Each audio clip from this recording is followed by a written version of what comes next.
कार्यक्रम पहले से तय था, उससे पहले बीजेपी के सभी बड़े नेता पहुंच गए अवंतीबाई प्रतिमा जी की माल्यार्पण करने सर। वीरांगना अवंतीबाई लोधी का सम्मान सभी को करना चाहिए और सरकार के लोगों को विशेष इसलिए करना चाहिए यह संसाधन उन्हीं पर है। खासकर पीढ़ी का समाज अपने तमाम ऐसे महापुरुषों को और उनके योगदान को अगर पहचानेगा तो समाज और एकजुटता बढ़ेगी और एकजुटता दिखाई थोड़ा सा अभी मुख्यमंत्री जी आए थे, उन्होंने उनको रानी लक्ष्मीबाई बता दिया। काउंट किया गया तो हारे हुए प्रत्याशी 51 वोटों से जीता। ये इलेक्शन कमीशन समय पर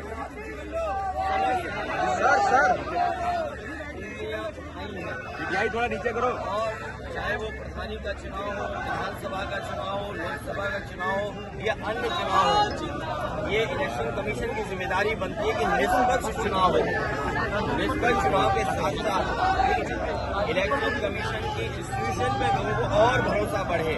इधर जो हम लोग देखते हैं कि इलेक्शन कमीशन के जो फैसले हैं, इलेक्शन कमीशन का जो काम करने का तरीका है, उससे लोग संतुष्ट नहीं हैं। अविश्वास पैदा हुआ है।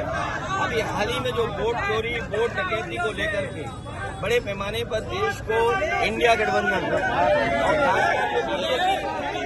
अन्य दल हैं, उन्होंने कोशिश की और उसका परिणाम ये हुआ कि सुप्रीम कोर्ट को भी उन बातों को मानना पड़ा जो विपक्ष कह रहा था। इलेक्शन कमीशन पे कई बार उंगली उठी है और यूपी के चुनाव में तो न जाने कितनी बार उंगली उठी है। ये तो पहला फेज था कि जहां हम अपना वोट बचा सकते हैं, अपनी वोटर लिस्ट में शामिल कर सकते हैं, ये पहला चरण है। लेकिन इसके बाद जो प्रशासन काम करता है, सरकारें जो काम करती हैं, उस पर इलेक्शन कमीशन कोई कार्रवाई नहीं करता।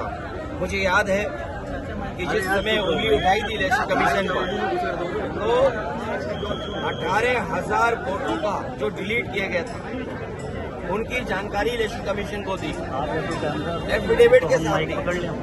लेकिन अभी तक इलेक्शन कमीशन ने एक भी अधिकारी के खिलाफ कार्रवाई नहीं की। अगर एक भी इलेक्शन कमीशन के खिलाफ कार्रवाई हो जाए, मतलब अधिकारी के खिलाफ इलेक्शन कमीशन कर दे कार्रवाई, तो मैं समझता हूँ कहीं भी वोट चोरी, वोट डकैती या इस तरह की लूट नहीं होगी। आजादी के इतने